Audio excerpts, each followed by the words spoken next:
Hello everyone, आज हम इस वीडियो में आपके नए सिलेबस यानी 2022 से 23 के जो सिलेबस है उस पर हम आज चर्चा करेंगे।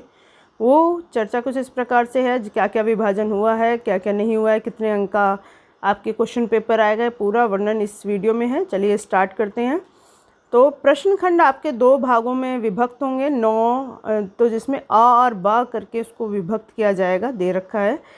खंड आ में 49 यानी 49 वस्तुपरक प्रश्न पूछे जाएंगे, जिसमें 40 प्रश्न आपको उत्तर देने हैं।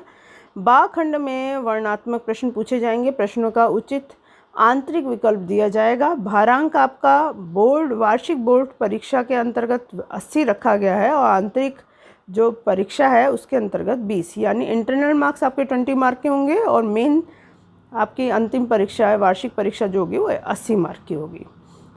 निर्धारित समय आपका 3 घंटे होगा। तो वार्षिक बोर्ड परीक्षा हेतु भार विभाजन कुछ इस प्रकार से है। बहुविकल्प खंड आ आपका बहुविकल्पीय प्रश्नों से आधारित होगा। तो अपठित गद्यांश व काव्यांश पर चिंतन क्षमता एवं अभिव्यक्ति कौशल पर आधारित बहुविकल्पीय प्रश्न। बहुविकल्पीय प्रश्न एक अपठित गद्यांश दिया जाएगा जो कि 250 शब्दों में लिखा हुआ मिलेगा आपको, जिसमें वो 5 मार्क के आपके क्वेश्चंस आएंगे और बहुविकल्पीय विकल्प देकर दिया जाएगा। ऐसे ही काव्यांश आएगा, वो 120 शब्दों का होगा। इसमें भी बहुविकल्पीय प्रश्न द्वारा ही आपको आंसर देना होगा।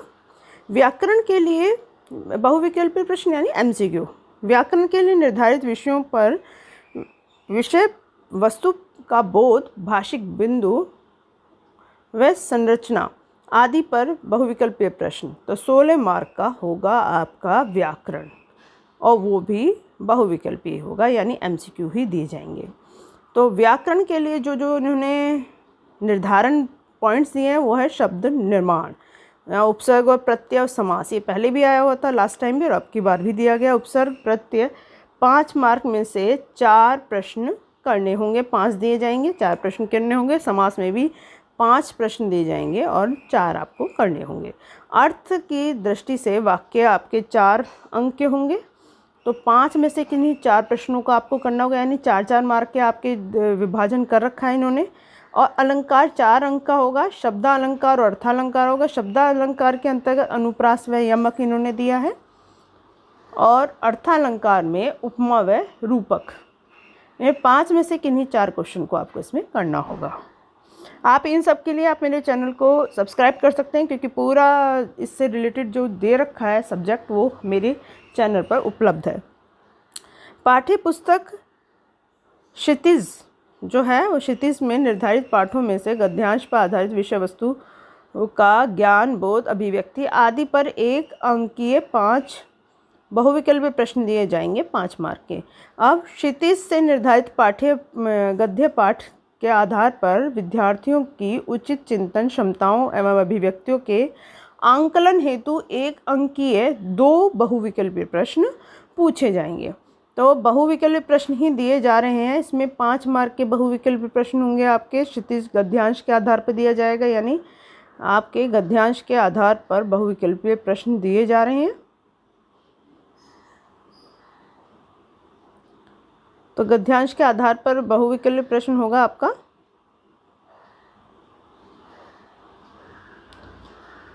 ये गद्यांश है और उस पर बहुविकल्पीय प्रश्न 5 मार्क का है। क्षितिज जो है उसमें गद्यांश के आधार पर विद्यार्थियों के उचित चिंतन व क्षमता के अभिव्यक्ति के आंकलन के लिए आंकलित 2 बहुविकल्पीय प्रश्न पूछे जाएंगे। तो इस तरीके से गद्य और गद्य पर आधारित भी होगा, गद्यांश पे भी होगा। आप अगर समझे तो यानी आपका एक पैराग्राफ दे दिया जाएगा, उसमें से भी 5 मार्क का आएगा और कहीं से भी 2 मार्क के क्वेश्चन आपसे पूछे जा सकते हैं पाठ के आधार पर। अब आगे दे रखा है क्षितिज पर निर्धारित कविताओं के आधार पर भी सेम है। एक कविता दी जाएगी जिसमें से आपको जो आपने पढ़ी हुई कविता है उसके अनुसार 5 बहुविकल्पीय प्रश्न उसमें पूछे जाएंगे। इसके बाद कहीं से भी जितनी भी आपकी कविता है उनमें से कोई 2 बहुविकल्पीय प्रश्न पूछ लिए जाएंगे। अब है खंड बा। खंड बा के अंतर्गत आ रहा है आपका गद्य खंड। गद्य खंड में क्षितिज से निर्धारित पाठों में से विषय वस्तु का ज्ञान, बोध, अभिव्यक्ति आदि पर 3 प्रश्न पूछे जाएंगे। तो 3 प्रश्न आपके क्षितिज में से पूछे जाएंगे, क्षितिज के गद्य खंड के मतलब जो आपके पाठ से उससे 3 प्रश्न पूछे जाएंगे और उसमें से आपको 2 करने होंगे। 3 प्रश्न पूछे जाएंगे, 2-2 मार्क के होंगे, यानी 3 आएंगे इसमें। सेम ऐसे क्षितिज में से निर्धारित कविता के आधार पर भी सेम यही क्वेश्चन होंगे, 2 मार्क के होंगे और 3 प्रश्न इसमें से पूछे जाएंगे। तो इस तरह से आपके या बैक एक्सरसाइज क्वेश्चन भी हम इसे कह सकते हैं। पूरक पाठ्य पुस्तक कृतिका के अनुसार आपके 2 प्रश्न पूछे जाएंगे और पर क्वेश्चन आपका 4 मार्क का होगा। अब लेखन में क्या क्या आ रहा है? लेखन में आ रहा है विभिन्न विषयों और संदर्भों पर विद्यार्थियों द्वारा तर्क संगत विचार प्रकट करने की क्षमता को परखने के लिए संकेत बिंदु पर आधारित समसामयिक या व्यवहारिक जीवन से जुड़े विषयों में से किन्हीं 2 विषयों पर लगभग 120 शब्दों में आपको अनुच्छेद, यानी अनुच्छेद आपका 6 मार्क का आ रहा है। अभिव्यक्ति के क्षमता पर केंद्रित औपचारिक और अनौपचारिक, इसमें औपचारिक और अनौपचारिक दोनों ही आएंगे और 100 शब्दों में इस विषय को आपको लिखना है। ये आपका होगा 5 मार्क का। दिए गए विषय शीर्षक आदि के आधार पर रचनात्मक सोच के साथ लगभग 100 शब्दों में एक लघु कथा लेखन होगा या विविध विषयों पर आधारित लगभग 100 शब्दों में औपचारिक ईमेल लेखन।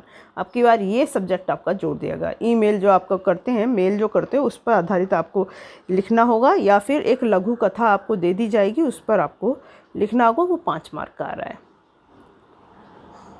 अब इसके बाद है आपका दी गई परिस्थितियों के आधार पर लगभग 80 शब्दों में संवाद आपका आ रहा है।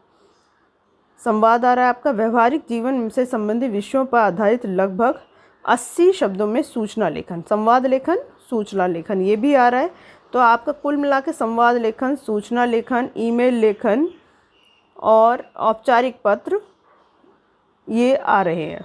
तो इस पर ध्यान देना है। इस तरह से टोटल जो आपका 80 मार्क का बैठा। तो ये लेखन प्रक्रिया में निबंध आ रहा है आपका, फिर इसके बाद औपचारिक पत्र आ रहा है, फिर इसके बाद लघु कथा, देन ईमेल, इसके बाद आपका संवाद लेखन और सूचना लेखन ऑप्शन रहेगा, उसमें से आपको करना है। आंतरिक मूल्यांकन का विभाजन 20 मार्क का आपका आंतरिक मूल्यांकन, यानी आपकी टीचर अपने अनुसार आपको जांच कर आपको अंक देंगी। तो समसामयिक जो आंकलन है वो समय समय पर करती रहेंगी, बहुविधि आंकलन और अलग अलग तरीके से आपका आंकलन करती रहेंगी। पोर्टफोलियो आपको तैयार करना है, श्रवण एवं वाचन, इस तरीके से 20 मार्क आपका होगा। अब इसमें से जो पाठ हटा दिए गए हैं वो जिससे प्रश्न नहीं आ रहे हैं, तो चंद्रग्रहण से लौटती बेर जो आपका पाठ है वो पहले से काफ़ी टाइम से हटा हुआ है, तो वही नहीं आ रहा है। यमराज की दशा भी काफ़ी टाइम से हटाया, वो नहीं आ रहा है।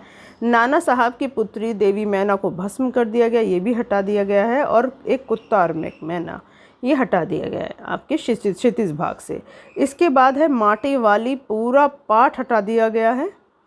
और शमशेर बहादुर सिंह के द्वारा किस तरह आखिर में हिंदी में आया, ये भी हटा दिया गया। ये 2 पाठ आपके अब की बार हटा दिए, बल्कि पहले माटी वाली आ रहा था लास्ट टाइम तक, अब की बार उसे हटा दिया गया है। तो इस तरीके से आपका ये अंक विभाजन मेरे को उम्मीद है कि पूरी तरह समझ में आ गया होगा। जाएं यूट्यूब पे, जाने के बाद आप मेरे चैनल को सर्च करें JUST गैप GYAN, जस्ट ज्ञान लेते ही अब मेरा चैनल जस्ट ज्ञान आ जाएगा। आप उस पर क्लिक करो, ये मेरा लोगो है चैनल का, आप उस पर जाकर क्लिक कर सकते हैं। यहाँ ऑप्शन दे रखे हैं होम, वीडियो, प्लेलिस्ट पे जाएं। प्लेलिस्ट के अंतर्गत आपको बहुत सारे प्लेलिस्ट आपके सामने आएगी और आप उसको क्लिक कर सकते हैं। जैसे आप 11th का चाहते हैं तो 11th की प्लेलिस्ट क्लिक कर सकते हैं, 12th का चाहते तो 12th का, या 10th का भी तो नीचे दे रखा है, आप चाहें तो 10th में भी जा सकते हैं। कविता संग्रह भी इसमें दे रखा है, तो आप वहाँ जाकर उसको क्लिक करेंगे तो आपको जो चाहिए वो आपको मिल जाएगा।